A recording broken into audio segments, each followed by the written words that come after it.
Meus irmãos, graça, paz e esperança da parte do nosso Senhor Jesus Cristo. Quero convidá-los para que abram a palavra de Deus no Antigo Testamento, no livro do profeta Amós.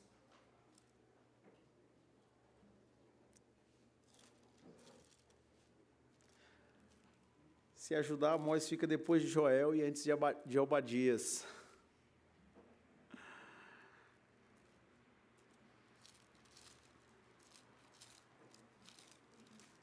Amós,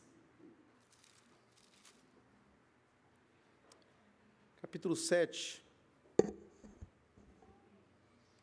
do versículo 10 ao 17. Assim diz a palavra de Deus,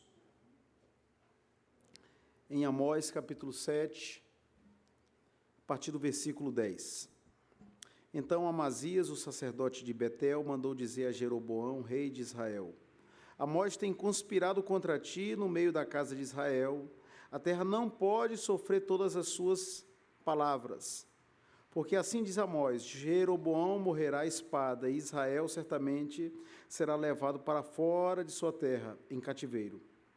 Então Amazias disse a Amós: Vai-te, ó vidente, foge para a terra de Judá, e ali come o teu pão, e ali profetiza.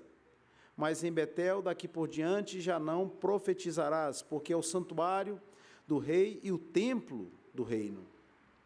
Respondeu Amós e disse a Amazias: Eu não sou profeta, nem discípulo de profeta, mas boieiro e colhedor de sicômoros. Mas o Senhor me tirou de após o gado, e o Senhor me disse: Vai e profetiza ao meu povo de Israel.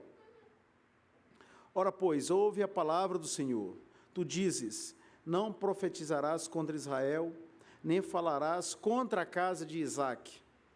Portanto, assim diz o Senhor: Tua mulher se prostituirá na cidade, e teus filhos e tuas filhas cairão à espada, e a tua terra será repartida a cordel, e tu morrerás na terra imunda, e Israel certamente será levado cativo para fora da sua terra. Que o Senhor nos abençoe na compreensão da sua palavra.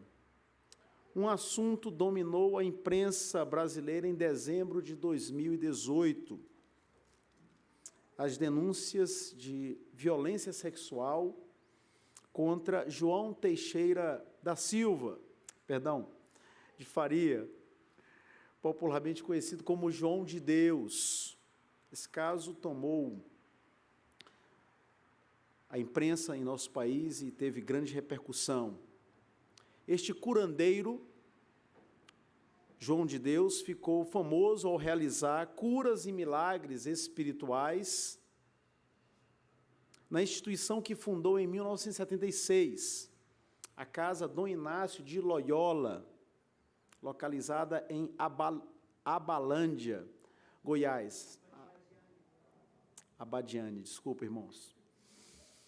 A 120 quilômetros, 119 quilômetros mais especificamente de Brasília. Sua fama atraiu multidões, pessoas que sofriam de algum desconforto físico ou psicológico, o procuravam em busca de cura. Entre os que procuraram os serviços de João de Deus em Abadiânia, assim, encontramos Xuxa, a apresentadora americana Oprah Winfrey, dois ex-presidentes do Brasil, Hugo Chávez, que foi presidente da Venezuela, e até Bill Clinton, ex-presidente dos Estados Unidos. Muita gente importante no sentido de reconhecida, famosa no Brasil, e até pessoas de fora do Brasil visitaram João de Deus em busca de alguma cura, de alguma restauração física ou psicológica, espiritual. Depois que mais de 300 mulheres o denunciaram por abuso sexual, João de Deus foi condenado e hoje cumpre pena judicial. Sua prisão foi decretada quando ele tentou sacar 35 milhões de reais Durante as investigações, veio à tona que ele não era um simples curandeiro e filântropo. Haja vista que possuía dezenas de casas e mansões, além de armas em seu poder, armas sem registro legal. O que mais chama a atenção nesse caso é a astúcia de Satanás. João de Deus atuava na casa Dom Inácio de Loyola. Inácio de Loyola é um santo na tradição da Igreja Romana, Igreja Católica. E na casa Dom Inácio de Loyola havia muitas pinturas e imagens de santos católicos, inclusive uma representação de Jesus, uma imagem de Jesus. Mas, na realidade, esse homem, conhecido como João de Deus, era João do diabo. E a palavra do Senhor nos diz o seguinte: isto não é de admirar, pois o próprio Satanás se disfarça de anjo de luz, é o que Paulo afirma à igreja de Corinto. Meus irmãos e irmãs, quantas mulheres foram a Abadiânia em busca de cura física ou espiritual e acabaram caindo na boca do leão? Quanta gente, inclusive algumas até hoje, quanta gente acredita que João de Deus é um injustiçado. Alguns ainda afirmam que se trata, na verdade, de um enviado de Deus. Também devemos dizer, se iludem, se enganam, aqueles que pensam que esse tipo de enganação acontece apenas fora da igreja, entre os descrentes. Infelizmente, às vezes, até no meio da igreja, existem impostores, existem falsos profetas, existem pessoas que falam em nome de Deus, mas que não querem outra coisa senão explorar e abusar das pessoas. Seja abuso de ordem financeiro, psicológico ou mesmo íntimo, sexual. Por isso é essencial, é fundamental, é urgente que nós, como filhos e filhas de Deus, saibamos diferenciar a verdade da mentira, a luz das trevas, o remédio do veneno, o dedo de Deus da ponta do chifre de Satanás, a voz do bom pastor da voz do inimigo ou do canto da sereia. Esse texto lido há pouco de Amós, que retrata um confronto entre o homem de Deus Amós e o profeta do rei Amazias, nos ajuda a entender as diferenças entre o verdadeiro e o falso evangelho. É sobre esse tema que nós vamos refletir e meditar nesta noite. As diferenças entre o verdadeiro e o falso evangelho. Amós profetizou durante a segunda metade do século 8 a.C., mais ou menos pelo ano 740, 750, antes da vinda de Jesus. Uma época de prosperidade econômica, de desenvolvimento financeiro, mas de frieza espiritual. E aqui, o contexto de Amós já insinua uma lição para todos nós. Normalmente, é muito comum, quando desfrutamos de estabilidade material, de melhor condição financeira, social, normalmente tendemos a negligenciar o nosso compromisso e a nossa devoção a Deus. Converse com os missionários que atuam em países de primeiro mundo, ou mesmo aqui no Brasil. Por que é tão difícil que o evangelho avance entre as classes altas, entre as pessoas ricas, entre as pessoas poderosas? Porque normalmente o dinheiro gera a ilusão de que as pessoas não precisam de Deus. A pessoa tem uma enfermidade, ela tem recursos para ir aos melhores hospitais do país, contar com os melhores médicos. Se ela enfrenta uma questão, um litígio, uma questão judicial, ela contrata os advogados mais renomados, mais caros do país. Se alguma coisa no corpo, na imagem, incomoda a pessoa, busca aí um procedimento médico, cirúrgico, certo? E dá aquela recauchutada, conserta aquele defeito. Então, normalmente, o dinheiro gera essa ilusão. Por isso é que é tão difícil manter devoção a Deus, piedade, ao mesmo tempo em que somos abençoados do ponto de vista material. Isso aconteceu com muitas pessoas na época do profeta Amós. E aparece uma informação no texto, já no capítulo 1, no versículo inicial, que nos permite precisar, né, o ano da profecia de Amós, porque no capítulo 1, versículo 1 diz: palavras que em visão vieram a Amós, que era entre os pastores de Tecoa, a respeito de Israel, nos dias de Uzias, rei de Judá, e nos dias de Jeroboão, filho de Joás, rei de Israel, 2 anos antes do terremoto. 2 anos antes do terremoto. Ou seja, os estudiosos bíblicos pontuam que foi no ano 765 a.C., que o Senhor se manifestou a Amós e entregou essa profecia, essa mensagem, esse ministério. Foi um grande e terrível terremoto que havia abalado aquela região do mundo, a ponto de ser citado pelo profeta Zacarias 270 anos depois. Eis o que o profeta Zacarias afirma: vocês fugirão pelo meu vale entre os montes, anunciando outra profecia. Fugirão como fugiram do terremoto nos dias de Uzias, rei de Judá. Ou seja, quase 300 anos depois da época de Amós, Zacarias mencionava, fazia alusão a esse poderoso terremoto. Amós anunciou a destruição do reino do norte. Recapitulando um pouquinho da história bíblica, para a gente entender melhor a situação, após a morte de Salomão, seu filho, Roboão, não teve sabedoria. E durante o reinado de Roboão, certo? O reino de Israel foi dividido. 10 tribos seguiram a Jeroboão, que não é esse aqui da época de Amós, e 2 tribos ficaram com Roboão. Então, houve, né, a divisão do reino, dando origem ao reino do norte, também chamado frequentemente de Reino de Israel, cuja capital passou a ser Samaria, e Reino do Sul, ou Reino de Judá, cuja capital já era e continuou sendo Jerusalém, onde estava, na época de Davi, o tabernáculo, e na época de Salomão, seu filho, foi construído o templo. Então, desde mais ou menos 10 séculos antes de Cristo, ou seja, uns 270 anos antes de Amós, existiam 2 reinos, existiam 2 dinastias, 2 casas reais no território de Israel. O reino do norte, cuja capital era Samaria, e o reino do sul, cuja capital era Jerusalém.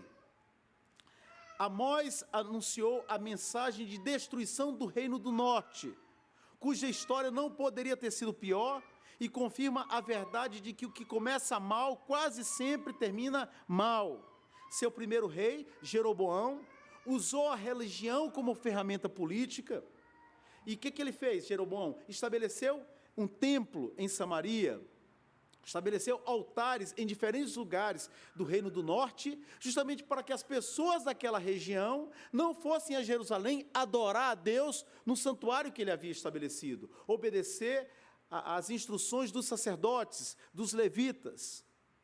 Não apenas Jeroboão estabeleceu um templo no norte de Israel, ou santuários no norte de Israel, mas também sacerdotes, uma linhagem sacerdotal espúria, certo? Que não era verdadeira, que não era legítima, foi iniciada por Jeroboão. Por quê? Porque uma vez que existem santuários, uma vez que existe um templo, tem que existir sacerdotes para realizar as cerimônias. Ele estabeleceu santuários sacerdotes nas fronteiras de seu território e estabeleceu um bezerro de ouro, diz a Bíblia, em Betel e outro em Dan. Esse reino, o Reino do Norte, durou 209 anos, teve 19 reis. Todos os reis do Reino do Norte desobedeceram ao Senhor. Amós pregou o evangelho enviado por Deus e anunciou o juízo divino sobre o reino de Israel, sobre o Reino do Norte. Isso aparece bem nos capítulos 9 e 10 deste livro. E nesse contexto ocorre o confronto entre ele, Amós, e o sacerdote Amazias. Confronto que revela as diferenças entre o verdadeiro e o falso evangelho. Eu quero destacar 3 diferenças entre o verdadeiro e o falso evangelho. O texto nos mostra, primeiramente, a diferença relacionada à origem da mensagem. O homem de Deus recebe a sua mensagem do Senhor. O falso profeta inventa uma mensagem. Uma mensagem divina, outra é humana, fruto dos sonhos, fruto da criatividade, fruto da invenção do sacerdote. A palavra Amós, o nome Amós, significa aquele que carrega o fardo. Certo? E Amós, como diz aqui o versículo 15, quando ele responde a Amazias, mas o Senhor me tirou de após o gado, e o Senhor me disse, vai e profetiza ao meu povo de Israel. A mensagem que Amós deveria entregar era o cumprimento da vontade do Senhor. A origem dessa mensagem era o céu, era uma mensagem celestial, divina, pura. Amazias, cujo nome significa fortalecido por Deus, era um funcionário de carreira. Ele não tinha uma mensagem para entregar da parte de Deus. Por quê? Porque ele não era um profeta, um sacerdote, segundo a ordem de Arão. Ele não era um homem enviado por Deus. Ele era um concursado. Ele era um funcionário, um homem que trabalhava a serviço do rei. Ele não podia dizer nada que desagradasse o rei. Por quê? Porque se ele dissesse, ele perdia o quê? O emprego, o trabalho. Então ele tinha que profetizar, ele tinha que cuidar, certo, do templo que estava ali em Betel, de tal maneira que a religião de Israel, do norte, certo, do reino do norte, pudesse ser observada por aquelas pessoas, ainda que essa religião não tivesse nada a ver com a palavra de Deus. Amazias era o sumo sacerdote, ou seja, o chefe, a cabeça dos sacerdotes. Ele servia no santuário do rei, na capital do reino. Ele gozava de status religioso, político, social e financeiro. Ele não era qualquer sacerdote. Ele não trabalhava numa província, numa região distante. Ele trabalhava na capital do reino do norte. É como se ele trabalhasse na Brasília de Israel. Com a diferença que Brasília verdadeiramente é a capital do país, certo? E Samaria, ou Betel, ou Samaria não era a capital. Mas ele trabalhava no lugar mais importante, essa é a ideia que eu quero transmitir, daquele reino. E trabalhava para quem? Para o rei, para o presidente, para a maior autoridade. Ele tinha muitos privilégios e responsabilidade. Ele herdava uma tradição de mais de 150 anos daquela religião.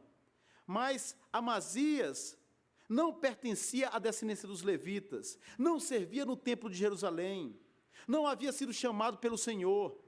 Em resumo, era um religioso, mas não um mensageiro de Deus. A origem da mensagem de Amazias era humana, não era divina, como era o caso de Amós. Amazias não é o primeiro personagem, não é o primeiro caso de falso profeta ou de sacerdote que não cumpre e não se adequa à vontade de Deus registrado na Bíblia. Vocês lembram do rei Acabe e da rainha Jezabel? O texto bíblico nos informa que existiam os profetas de Baal que atendiam e que realizavam as cerimônias que eram patrocinadas e apoiadas pelo rei e pela rainha. E os profetas de Baal se opuseram a Elias.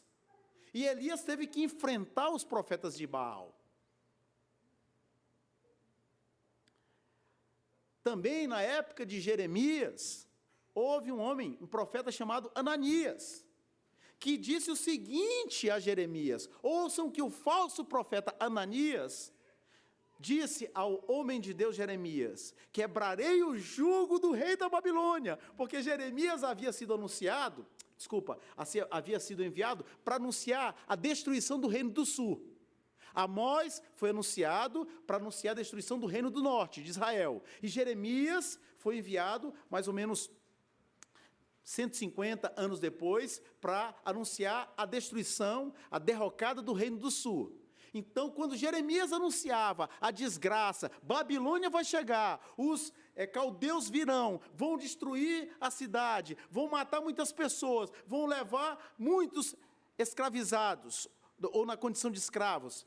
Aparece o profeta Ananias e diz: quebrarei o jugo do rei da Babilônia. Em 2 anos trarei de volta a este lugar todos os utensílios do templo do Senhor, que Nabucodonosor, rei da Babilônia, tirou daqui e levou para a Babilônia. Falsa mensagem. Ananias era um falso profeta. Diferente de Amazias, a origem da mensagem de Amós era divina. Amós, assim como Elias nos dias de Acabe, e Natã, o profeta Natã nos dias de Davi, teve que anunciar o evangelho, a palavra de Deus.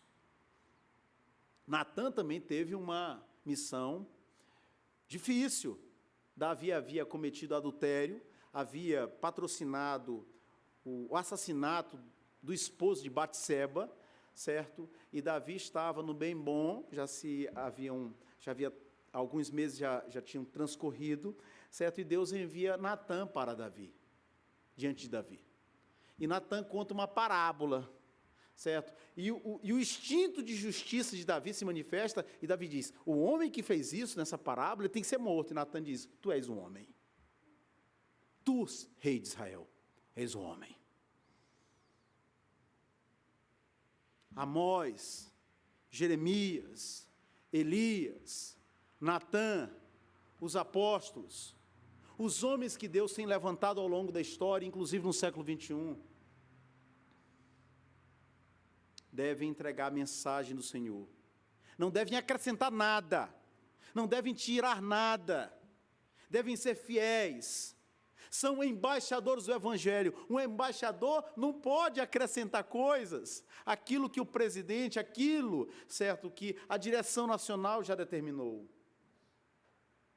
Assim são os homens de Deus. Nosso Senhor Jesus Cristo disse para que tenhamos cuidado com os falsos profetas, aqueles que vêm vestidos como ovelhas, mas por dentro são lobos. E Paulo diz que nós devemos nos guardar dos maus obreiros. Como diferenciar o verdadeiro do falso evangelho? Verifique se a mensagem se coaduna, se adequa, está de acordo com a palavra de Deus, ou se é fruto dos sonhos, da imaginação, da criatividade do homem. É a palavra de Deus que é o prumo, que é a bússola. Veja aqui no capítulo 7 de Amós, versículo 7. Mostrou-me também isto: eis que o Senhor estava sobre um muro levantado a prumo, e tinha um prumo na mão. O prumo que o crente, o prumo para alguns que talvez não se lembrem, certo? E não tem a obrigação de lembrar ou saber, certo? É um instrumento que é usado na construção, não é isso? Para ver o nível, para ver se a parede está torta ou não. Qual é o prumo que o crente tem? A palavra. Qual é a bússola do cristão? A palavra. Como podemos aferir, avaliar se o que o pastor, se aquilo que o irmão ou a irmã na escola dominical, se a mensagem que escutamos pela rádio, ou através da internet, se o que consta num livro, num boletim, vem ou não vem de Deus? Se é uma mensagem divina ou não? Se realmente está de acordo com a palavra do Senhor. Mas, para fazer esse exercício, é preciso conhecer. É preciso estar familiarizado com as Escrituras, para poder avaliar, aferir. Se você morasse em Betel, na época do profeta Amós, você daria ouvidos a quem? A Amazias ou a Amós? Porque Amazias era um funcionário do rei, trabalhava no templo oficial, e aí chega alguém que não é da região, entregando uma mensagem: essa terra vai ser destruída, esse rei vai ser morto, todos vocês vão ser levados cativos Para o estrangeiro, entrega uma mensagem desagradável. Como você e eu reagiríamos a essa situação? É difícil precisar, mas a gente pode colocar, talvez, a pergunta nos seguintes termos. Como você reage quando alguém critica um membro de sua família? Seu filho, sua filha, dói, não dói? A mãe, o pai? Você é daquele que se zanga, se revolta, se ira, ou você consegue escutar o que está sendo dito e avaliar para saber se o que está sendo dito procede ou não procede? Como você reage quando a palavra de Deus confronta um pecado seu? Como você reage quando algo é dito do púlpito ou na escola dominical que vai contra algo que você tem feito e gosta, algo que, de fato, tem fundamento na palavra do Senhor? Então, meus irmãos e irmãs, a primeira diferença do verdadeiro para o falso evangelho é a origem da mensagem. A mensagem, quando é evangélica, ela vem do céu, ela está de acordo com a palavra do Senhor. Examinais as Escrituras, porque julgaste ter nelas a vida eterna, e são elas mesmas que testificam de mim, disse o Senhor Jesus Cristo. Segunda diferença entre o verdadeiro e o falso evangelho, a motivação do pregador. O verdadeiro profeta, ele busca a glória de Deus, ainda que isso implique, ainda que isso traga problemas ou dificuldades para ele, porque Amós aqui correu risco de vida. Como João Batista morreu?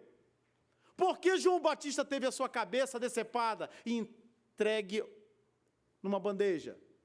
Porque ele denunciou o pecado de Herodes, o adultério dele. Então, o verdadeiro profeta, ele corre riscos.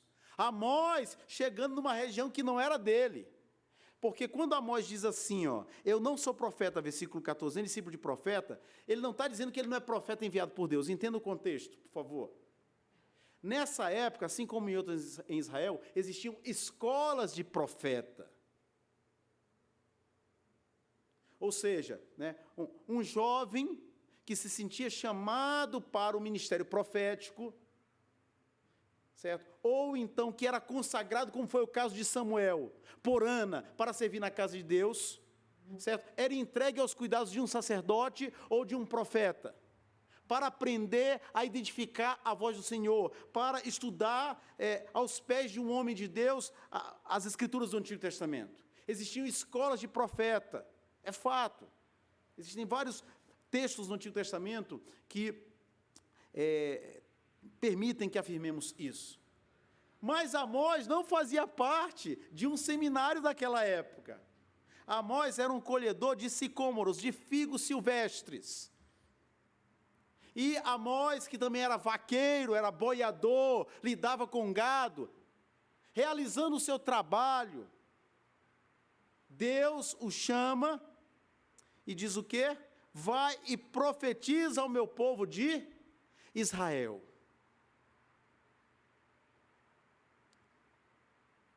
E Amós vai por quê? Porque ele sabe que quando Deus fala, o servo de Deus acata, obedece. E a intenção, o objetivo de Amós era glorificar a Deus na sua vida. Por sua vez, o falso profeta quer status, quer tirar vantagem das pessoas, usá-las, explorá-las, frequentemente abusando delas. Há alguns anos, o pastor Paulo Romeiro, pastor da Igreja Cristã Trindade, um grande estudioso do movimento neopentecostal, um verdadeiro catedrático a respeito desse assunto, com vários livros publicados. Eu tive a felicidade de ser aluno dele na Universidade Mackenzie. O pastor Paulo Romeiro contou de um casal de Goiânia, que o procurou e disse: pastor, nós sofremos uma situação muito difícil. Esse casal, inclusive, ficou por um tempo afastado da igreja. devido a essa situação que eu vou narrar a vocês, que foi compartilhada pelo pastor Paulo Romero. Porque esse casal começou a frequentar uma igreja dessas, da teologia da prosperidade, dessas igrejas que prometem mundos e fundos, dessa igreja que diz, quanto mais você der, mais Deus vai te devolver, certo? E o casal passou a entregar com fé, certo? Aumentou a oferta, certo? Entregou também, vendeu o carro, entregou o valor do carro para a igreja, certo? Na esperança de ser abençoado. Chegaram ao ponto de vender a casa, certo? E o tempo foi passando, o casal, né, numa situação cada vez mais difícil, a bênção, o retorno não vinha, e esse casal procurou o pastor, o líder da igreja, e o pastor da igreja disse o seguinte: vocês tiveram fé para doar, mas não tiveram fé para receber. E é por isso que vocês não receberam até hoje. Um falso profeta. O mundo, o Brasil está cheio de falsos profetas. Vários canais de televisão, várias mensagens que recebemos diariamente, através das redes sociais, ou que visualizamos, ou escutamos, tem esse espírito de quanto mais você dá, quanto mais você deposita, mais Deus vai te abençoar. Como se Deus fosse um empregado, um capacho nosso. Meus irmãos, isso é qualquer coisa menos o Evangelho. Existem falsos profetas. Eu vi isso na primeira igreja, da qual eu fui membro. Ainda adolescente, ali em São Luís do Maranhão, nós éramos de uma congregação presbiteriana.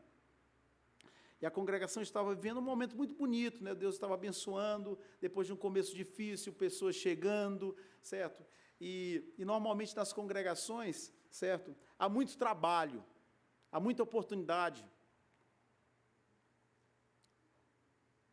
Chegou uma pessoa, certo, que foi apresentado por um membro da igreja, por uma irmã da igreja, e esse jovem senhor era simpático, ele não era um homem feio, ele era um homem, como se diz em alguns lugares do Brasil, pintoso, bonito, certo?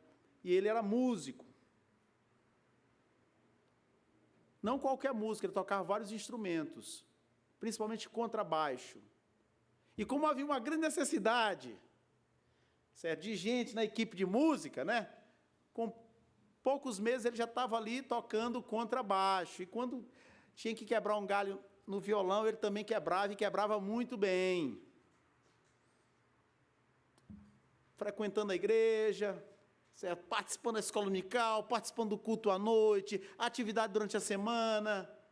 Quando o dirigente da congregação, em uma ocasião, não pôde pregar, ele pregou, e pregou muito bem, já tinha estudado no seminário. Gente, esse senhor, jovem senhor, encantou a igreja. Falava muitíssimo bem, pregava bem, era bonito, era músico. De vez em quando fazia um solo na igreja.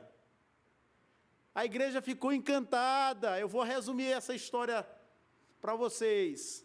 Com o passar do tempo, descobriu-se que a jovem com a qual ele começou a namorar, ele estava em pecado com ela.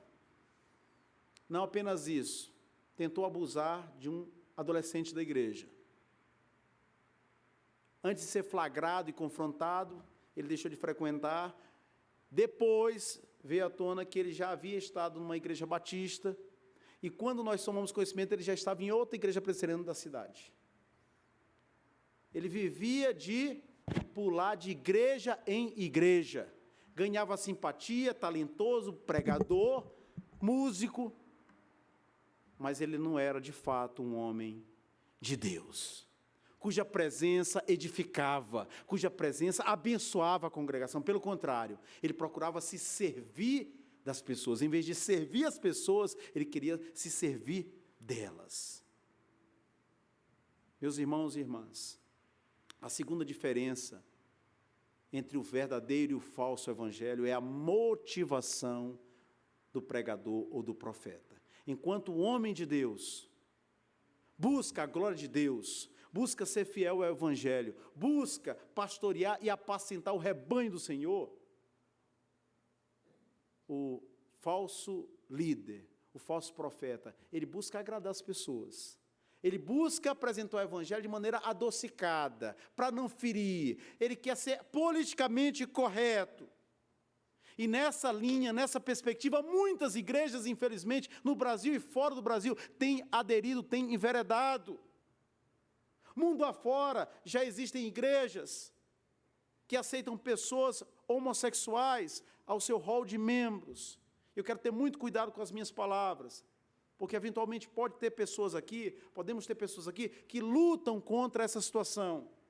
Eu quero dizer para você que Jesus te ama, Jesus tem poder para te libertar, para te restaurar. Você não deve abraçar, não deve enveredar por essa linha, porque isso está contra a palavra de Deus.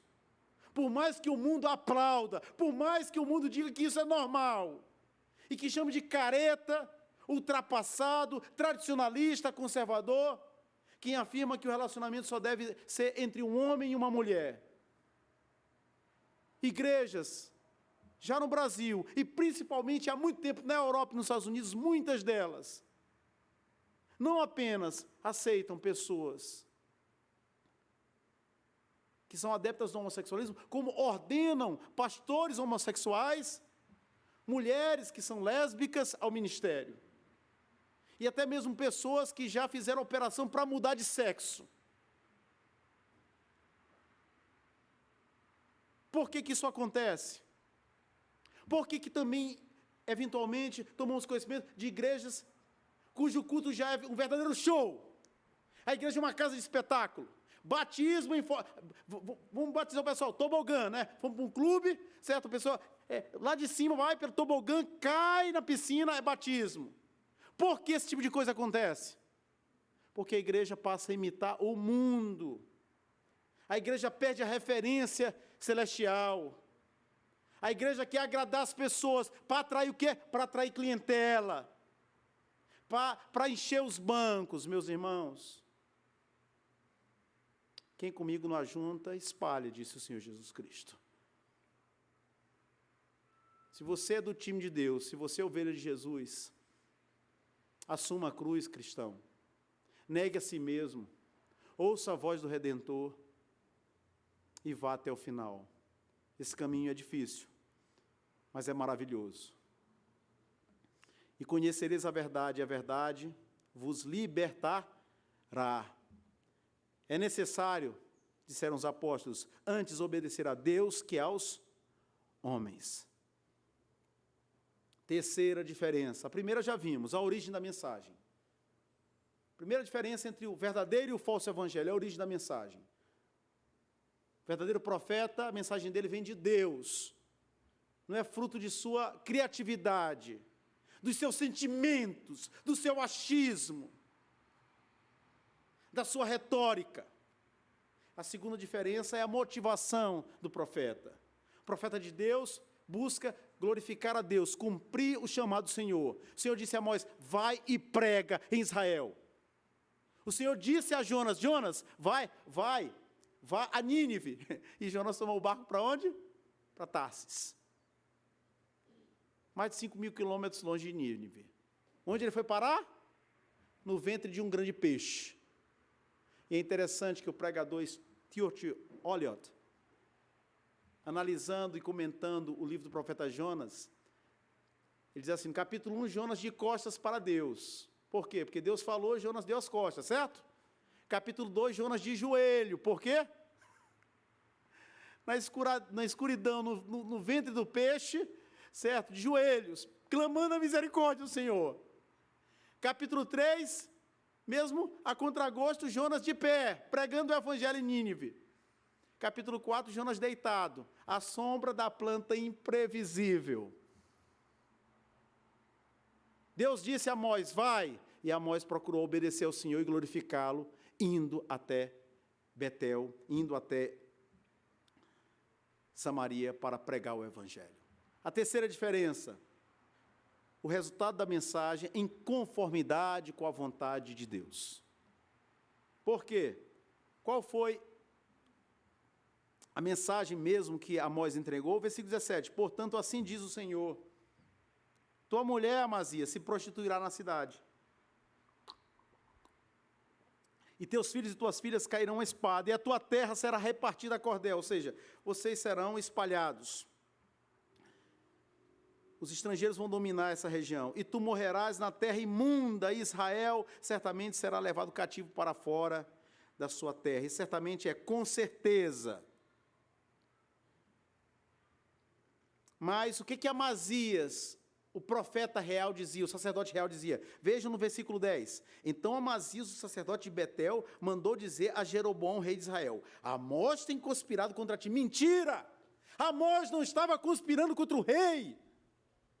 Amós estava assim, entregando a mensagem do rei do universo ao rei terreno, até dando a oportunidade para arrependimento, como foi o caso de Jonas em Nínive. Mas Amazias distorceu a razão pela qual Amós estava em Samaria. Amós tem conspirado contra ti, no meio da casa de Israel. A terra não pode sofrer todas as suas palavras. Ou seja, estava preocupado com o seu salário, estava preocupado com o seu status, estava preocupado com o seu emprego, estava preocupado em ser o centro das atenções, dos holofotes, de tal maneira que ele não podia lidar com a presença, suportar a presença de Amós. Por quê? Porque Amós entregava um discurso, uma mensagem que era diferente daquela que Amazias entregava para agradar ao rei, para enganá-lo, para iludi-lo.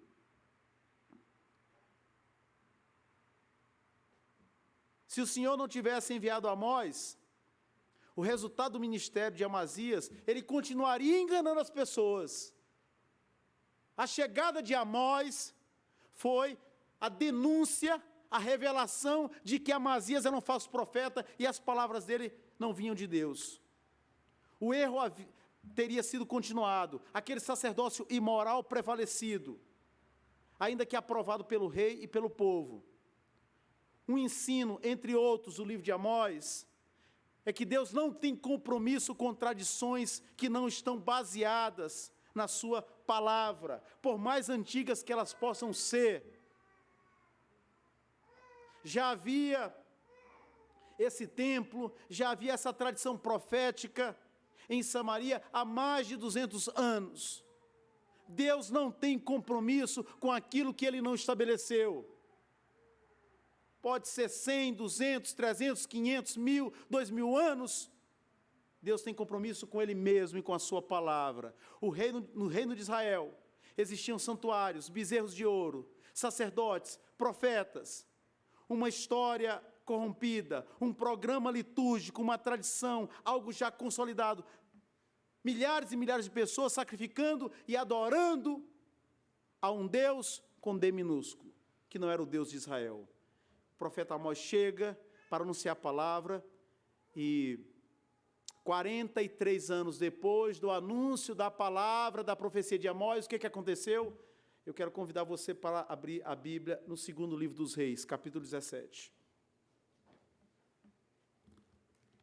Então, aqui em Amós 7 está o confronto entre Amós e o profeta, ou sacerdote Amazias, que também era um profeta, porque entregava palavras religiosas.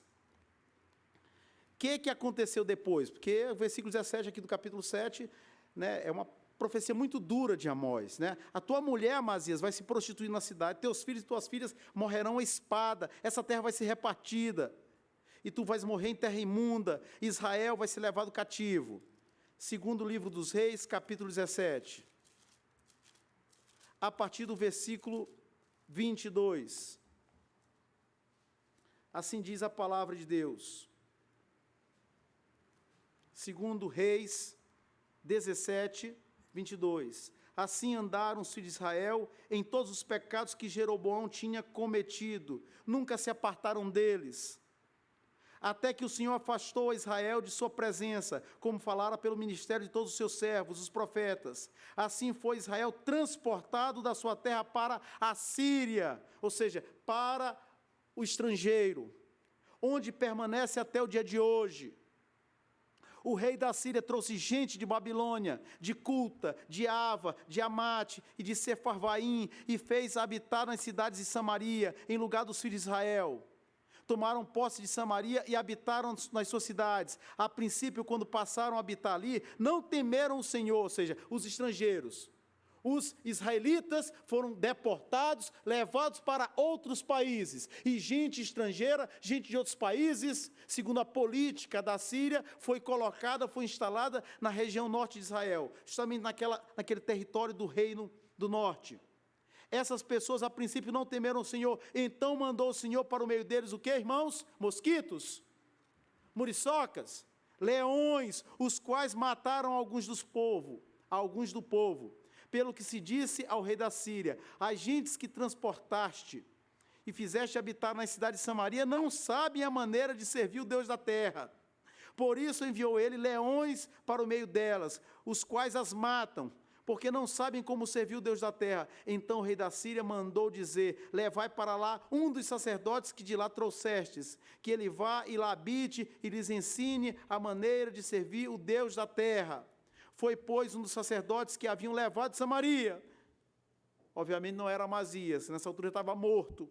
E habitou em Betel, e lhes ensinava como deviam temer o Senhor. Obviamente segundo as tradições do lugar, não segundo a palavra de Deus. Porém, cada nação fez ainda os seus próprios deuses nas cidades em que habitava, e os puseram nos santuários dos altos que os samaritanos tinham feito. Essa é a origem do povo samaritano. Qual é a origem do povo samaritano? É a mescla, a mistura dos poucos judeus que ficaram naquela região, que não puderam ser transportados por diferentes razões, ou por enfermidade, ou por incapacidade física, porque quem não tinha saúde perfeita não podia servir como escravo no exterior, certo? Então, os judeus que ficaram nessa região norte de Israel, com outros povos, ou seja, essa mistura deu origem ao povo samaritano. As palavras de Amós se cumpriram.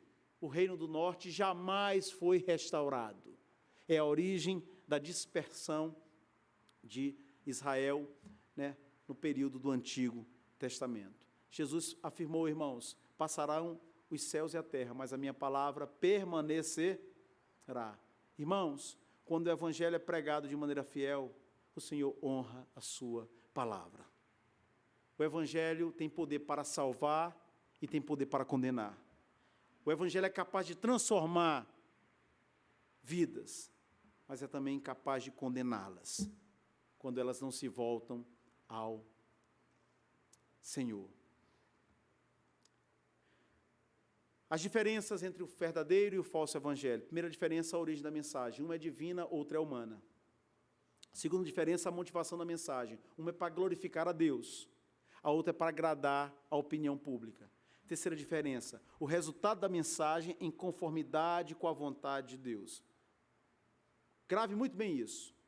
Em conformidade com a vontade de Deus. Por quê? Porque nem sempre quando uma pessoa que se diz profeta ou profetiza faz um anúncio e o anúncio se cumpre, isso significa dizer que é de Deus. É muito sério isso que está sendo dito agora. Não que a parte anterior não foi séria, não tenha sido séria. Mas essa parte talvez seja especial. Por quê? Porque tem gente que acredita num evento, num milagre, numa coisa extraordinária, como sendo a manifestação do poder de Deus. Cuidado. Os magos de Faraó conseguiram reproduzir algumas das pragas de Moisés no Egito. Quando a Bíblia fala do anticristo no Novo Testamento, fala que quando o anticristo vier, ele vai seduzir e enganar as pessoas pela manifestação do seu poder. O próprio Senhor Jesus Cristo disse: nem todo que me diz Senhor, Senhor, entrará no reino dos céus, mas aquele que faz a vontade de meu Pai que está nos céus. Muitos me dirão naquele dia: Senhor, Senhor, não profetizamos nós em teu nome? E em teu nome não expulsamos demônios? E em teu nome não fizemos muitas maravilhas? E então lhes direi abertamente: nunca vos conheci, apartai-vos de mim, vós que praticais a iniquidade. Então, o fato de alguém anunciar uma coisa, tem um profeta. Uma vez eu fiz uma visita pastoral, e essa irmã, infelizmente, ela tinha umas ideias um pouco estranhas, tinha algumas influências que não eram bíblicas na cabeça dela, e ela, ao término da visita, ela falou assim: pastor, tal rua, eu vou lhe dar esse papel. Nesse papel aqui tem um endereço. E me deu um papelzinho, um bilhete. Vá nesse endereço, tem um profeta de Deus lá. Tudo que o senhor quiser saber da parte de Deus, ele vai lhe revelar. Eu recebi o bilhete, coloquei no bolso. Quando saí da casa dela, o primeiro cesto de lixo que eu encontrei, eu joguei aquele bilhete. Tem gente que cai nesses contos, nessas histórias. Termino o sermão com Deuteronômio 13. Abra sua Bíblia, por favor, em Deuteronômio 13. Qual foi o alerta que o Senhor fez à geração que estava na iminência, prestes a ingressar na terra de Canaã? E tome isso, meu irmão, como um alerta de Deus para a igreja da qual você faz parte. Nem todo aquele que consegue realizar um sinal, um prodígio, um milagre, é enviado do Senhor. Os mágicos, os ilusionistas, conseguem fazer coisas espetaculares. Isso não quer dizer que é da parte de Deus. Deuteronômio 13, encontrou?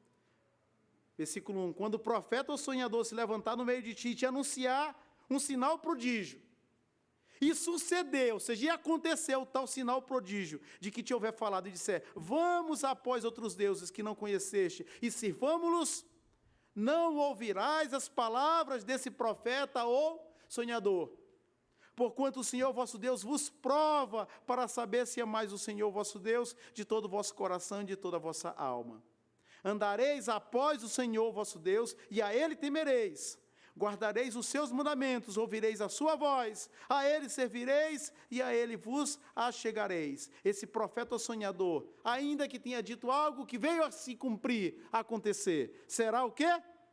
Morto, pois pregou rebeldia contra o Senhor vosso Deus, que vos tirou da terra do Egito e vos resgatou da casa da servidão, para vos apartar do caminho que vos ordenou o Senhor vosso Deus, para andardes nele. Assim, eliminarás o mal do meio de ti. Quantos aqui querem ouvir a voz de Deus? Leia a Bíblia.